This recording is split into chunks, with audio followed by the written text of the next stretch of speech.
For squatting in general, we have two main categories that we are training our quads through. A squat pattern or a knee pattern, like a hip-based quad movement or a knee-based quad movement, right? In essence, we have two umbrellas. So think barbell squat, front squat, split squat, leg press, hack squat, anything that is hip-based, and then you have leg extensions, knee-based, right? And so for our quad-based squatting pattern, we're gonna do a Bulgarian split squat.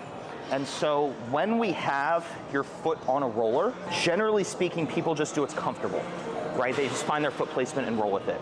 What I want you to feel out as part of your feeler sets, your warm-up sets, is as you come down, take inventory of the position your knee is going into. The further your foot goes, the less bends we're gonna have to your knee.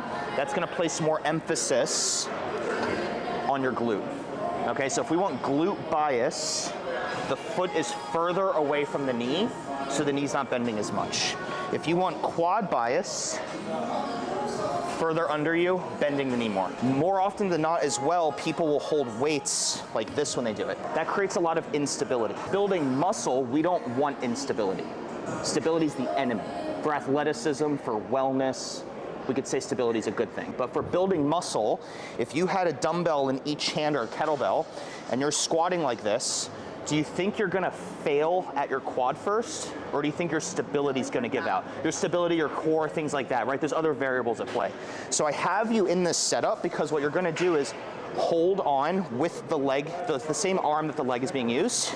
You're gonna have a weight in your hand. You're not using this arm to pull yourself up. It's just support. It's just for balance, because again, we're not trying to train balance, we're trying to train your quads, right? If we're doing it for like a wellness squat, that's different.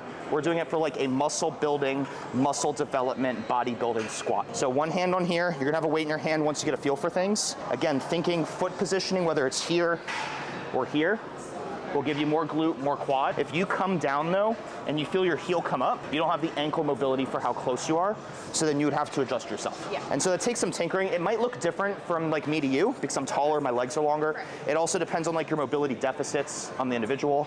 So let's give you a feel for this. I will let you kind of tinker with your foot positioning. Start with this, and now go ahead and keep this arm on the bar, because what we're gonna do is have the weight in the opposing arm. And now as you come down, think if you're here, are we getting more pulling here, or are you getting more pulling here? And if you are unsure about it, what you can do is kind of shift yourself forward like this, and I'm sure you're able to find a little bit more quad bias because your knee is flexed more, right? Your knee's bent, your knee's going over your toe. Now maintain that positioning and go straight up from there. And then come back down, but keep the knee forward with the heel down. And you feel the quad fully lengthening there, okay? And then come back up.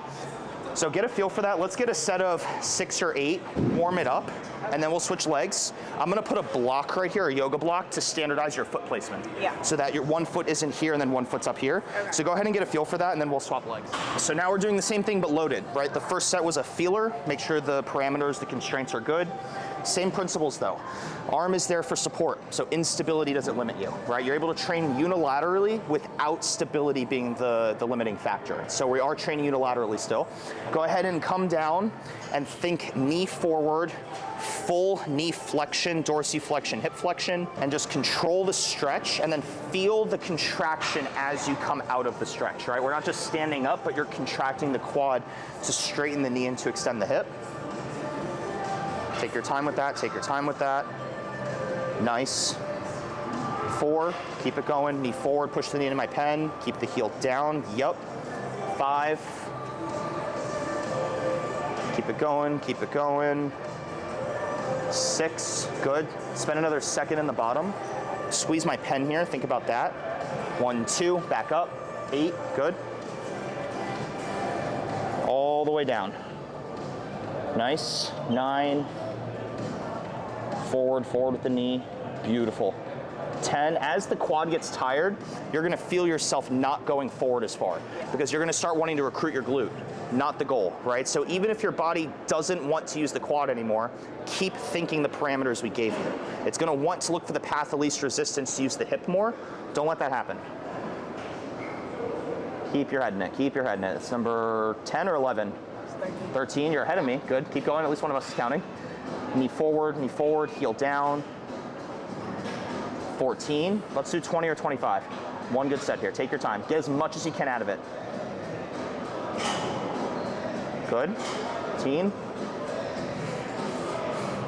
Keep that knee forward, keep the knee forward, nice. 16, good. For the last 4, pause in the bottom longer. Make it harder on yourself. Back up, good. 3, keep tension in the quad, keep tension, don't just sit at the bottom. Don't let this knee hit the ground. Back up, good, 18, 2 more.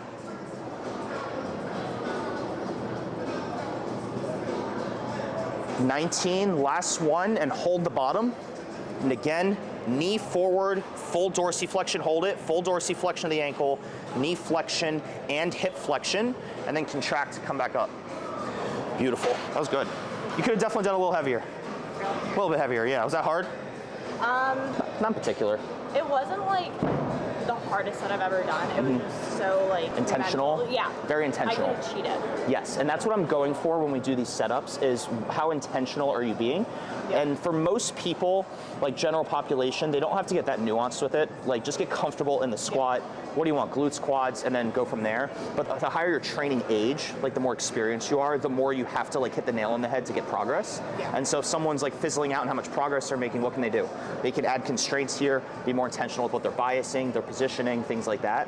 I also like when you adjust that positioning, it kind of tells you where is your functional deficit and where isn't. Where like, for example, if you have a hard time getting this low because your ankle sucks, the squat in this orientation is exposing your ankle. Yeah. Whereas if you just squat normally with a very wide stance, then you don't feel that ankle limitation in the same way because you never train it. So it kind of exposes you to new positions that you probably aren't getting otherwise.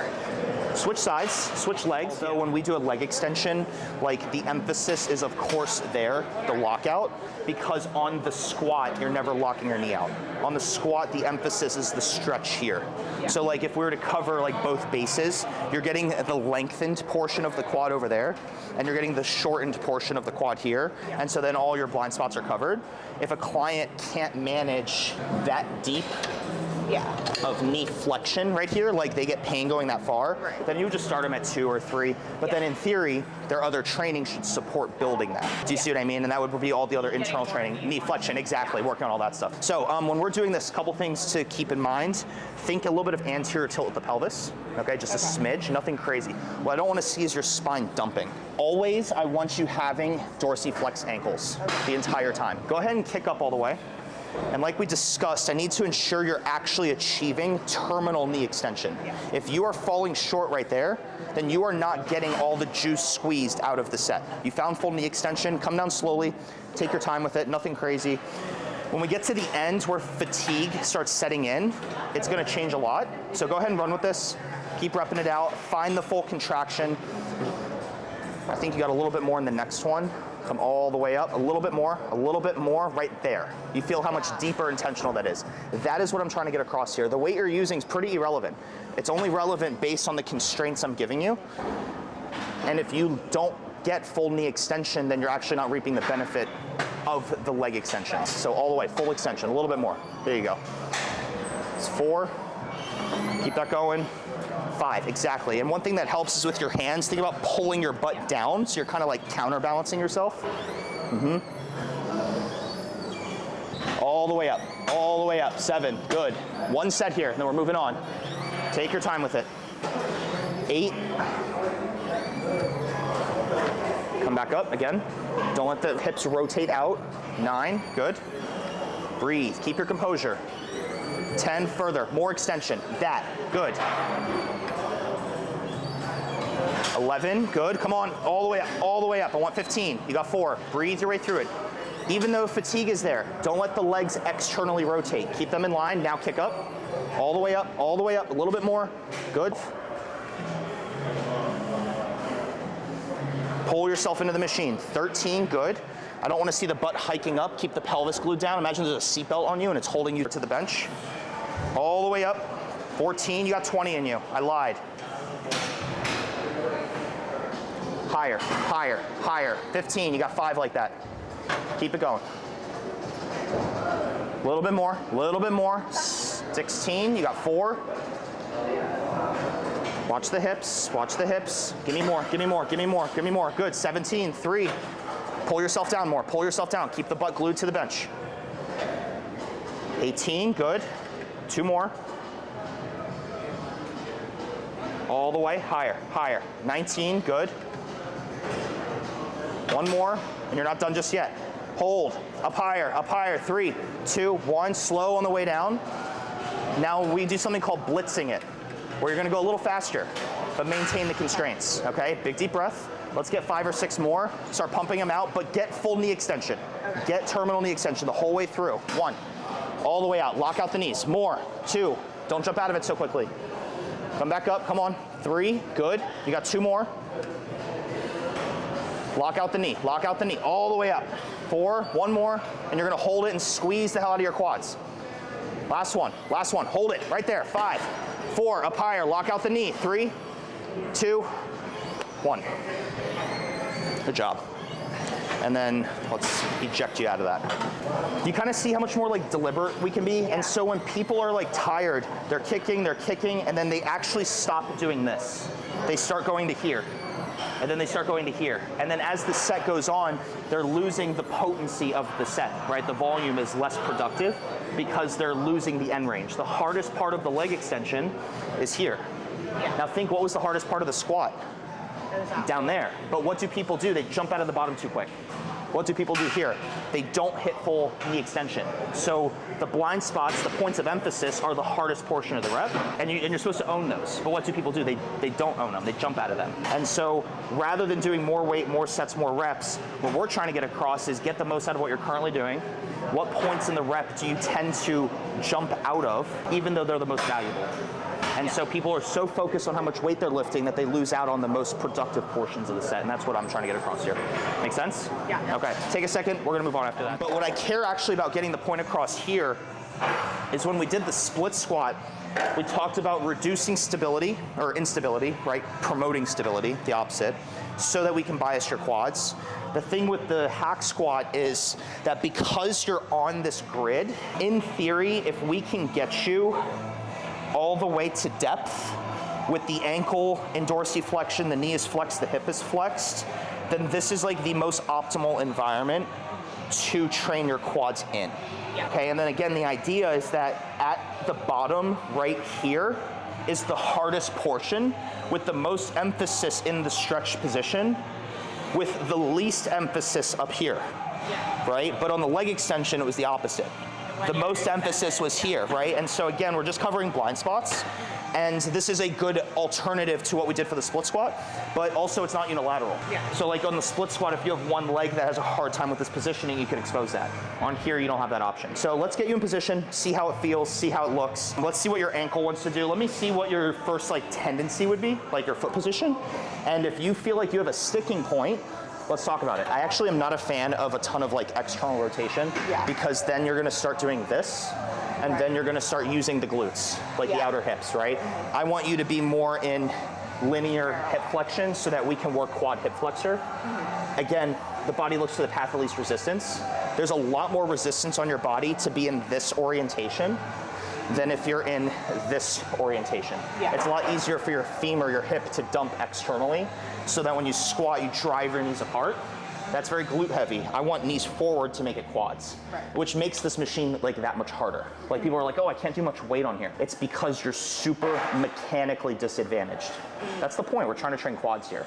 If you're just training the squat, this isn't a good exercise. But if you're trying to train the quads, this is a good exercise. Make sense? So do what's not fancy, do what's comfortable. Yeah. I would ask you to put your feet lower. Okay. Do you think you can handle that? Yeah? Yeah. Okay, show me. See what it feels like, see what it looks like. So you see how you hit the bottom, but your heel is still down? Yeah. That means you can go lower. So move your feet lower. Yeah, and you can use like these lines in the platform to like be your baseline, right? Now same thing, so same concept, dorsiflexion, knee flexion, hip flexion. Yeah. You notice you still hit the bottom. That means you can go lower. So if you were to hit the bottom of the machine and your heel came up, you don't have too much, you don't have the ankle mobility, so then you would move upward. Because you don't have that problem, we're actually gonna bring you closer to the floor. Another bar, another line, exactly. Again, right, beautiful, back up. Do one more line now, and if you don't like how the front of your ankle feels, then we go back to where you were, and we'll run with it, okay? Again, knee forward, boom, back up. How heavy is that? How hard is it? Like I'm really like bracing. Okay. So How about we run with this? Okay. Set of 10. Yeah. See how it feels. Like all the way down. Yeah, and if your knees hurt, let me know. If your back hurts, let me know. If you don't say anything, I'll assume you're good. Okay. Okay. Yeah, I mean this feels good. Okay. The thing I have with this exercise is I think it's the angle. Okay. Like I feel like I want to push straight up. It's hard for me to push back on this angle. I don't know why. So part of that is the orientation all this is in Okay. is going to make it where the quads have to do the work to push back. And what's the body want to do? It wants to use hips and glutes. It doesn't want to use only the quads to squat. So your body, again, is looking for path of least resistance. This machine is forcing most resistance. So kind of proving it. Exactly. Yeah. So like that's why it feels like the machine is very hard in that sense, is because it's mechanically meant to be that way. Yeah. Okay, so let's give that a try. So again, the feet are fairly neutral. I don't want to see a ton of external rotation. Go ahead and start coming down. Don't touch the bottom of the machine though, so just shy of it. Feel the end of it. Same principles, dorsiflexion, knee flexion, hip flexion. Come back up. 1. Again. 2, good. You'll feel the knees wanting to come out. Don't let them come out. Way more quad there. 4. Exactly. 5, there you go. 6, you see how it wants to push back more rather than up? That's okay. Your knees are okay, your back's okay? 7, good. You're getting full knee flexion. You feel the quad lengthen when you're in that position. 8, good. And also take note of how your feet feel, like pressure through the foot. That changes how things work. Don't let the knees abduct too much. Good, 9.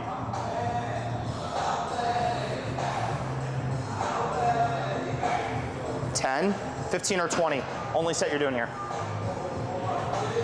Beautiful, beautiful. Keep everything in line. Good. Don't let the feet start externally rotating. They're gonna slowly start drifting out because you're, again, least resistance at the glutes and the hips. Think of it like a cannonball style. At the bottom, you should look like you're jumping into a pool. It's 11, 12. Beautiful. Keep it going.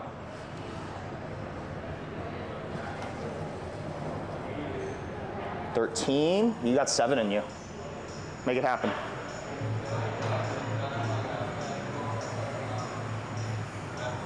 6.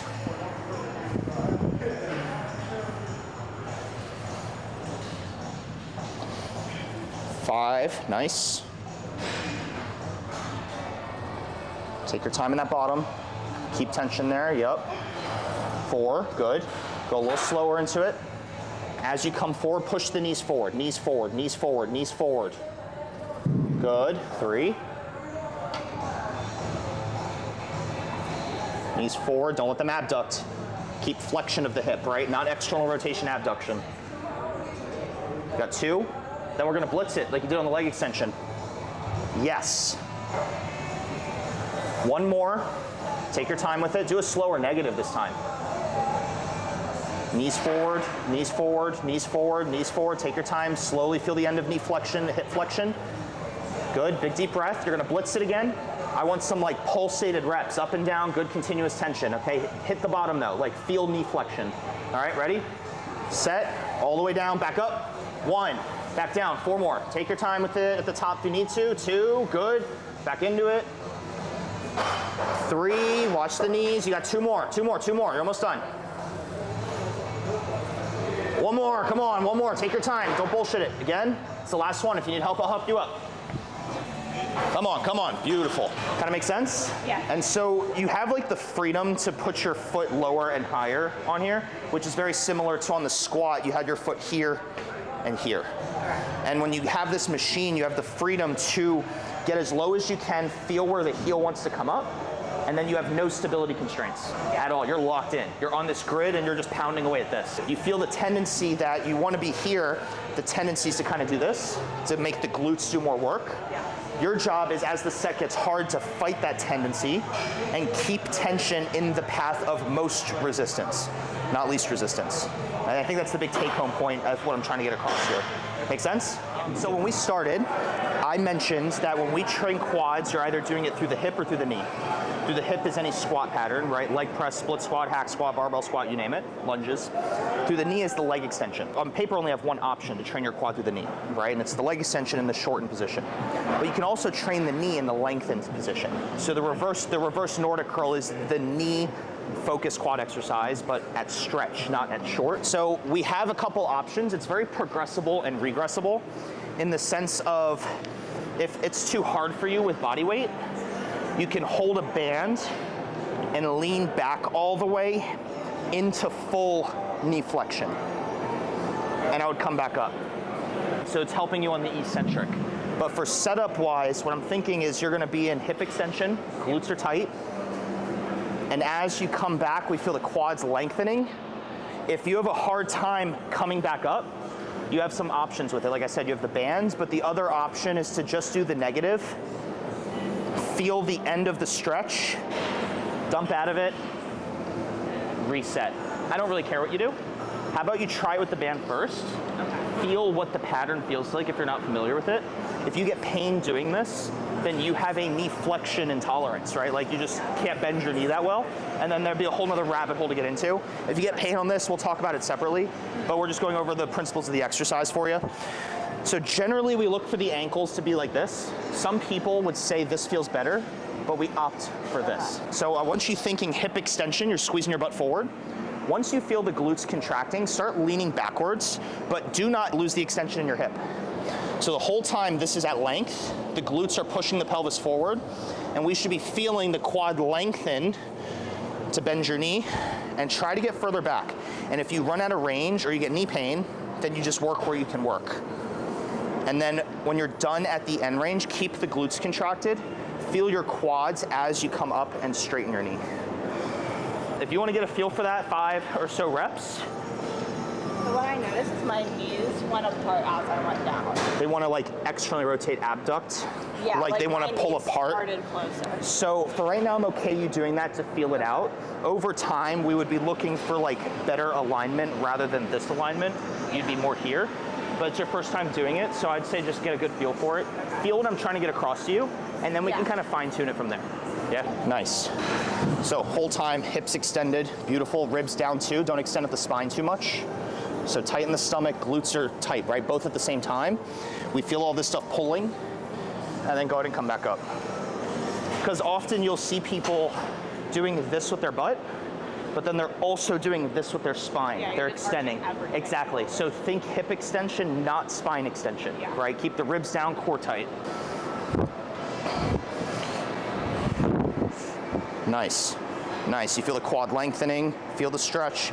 Again, it's stretch focused. You're not going to feel the squeeze at the top because you didn't lock your knee out at any point. So 1 or 2 more, and then I'll let you play around with it without the band. So same deal. See how that feels? No matter what I do with it. Not at all. So I generally will put my hands here or something to keep myself, to cue hip extension, to cue spine flexion so that ribs are down. And if you go back and you don't like how the knee feels or the band is more productive, have at it. But the same principles, right? You're going until you feel the end of knee flexion, and then when you're done, reset. That's fine. And then come back up. So all you're doing are negatives. You're just doing eccentrics, right? And eccentrics are a great way to build strength, motor control, all that stuff. So hip extension, beautiful. Own it, own it, own it, own it. When you run out, collapse. How about 2, 3 more like that? Take your time with it, own the stretch, own the stretch, own the stretch. It's very easy just to like find yourself falling back. Think how deliberate can I be using my quad to release into a stretch? Yeah. 2 more. Nice, own it. Ribs down, hips extended, hips forward, beautiful. 1 more. For people watching, again, the cues, hip extension, but no spine extension. The ribs are down, ribs are not flared. Beautiful. How about you drop set that into a banded one? Okay. And we get a couple more reps, and then we can wrap it up. If you have any lingering questions, we can talk about it. So same deal, hip extension, no excessive spine extension. Keep the ribs down, find the end of the stretch. Now that you have the band, you should be able to get a little deeper, right? And train the concentric as well. Train both negative and positive.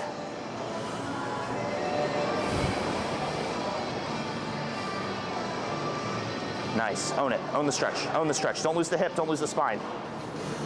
2 more.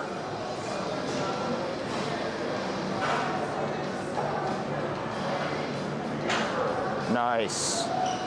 Own it. Keep your composure. Feel where most resistance is, right? But go into most resistance. Don't lose the glutes on the way up. You got 1 more here. Keep the glutes tight, hips extended. Push into my pen, push into my pen. Yes, yes. Push into my pen, but keep this braced. Own it, own it. Don't lose the hip extension on the way up. Don't lose hip extension. Yes. That was a lot better, that last one. Yeah. Make sense? Yeah? Thank you. I appreciate that. That was awesome. That was great.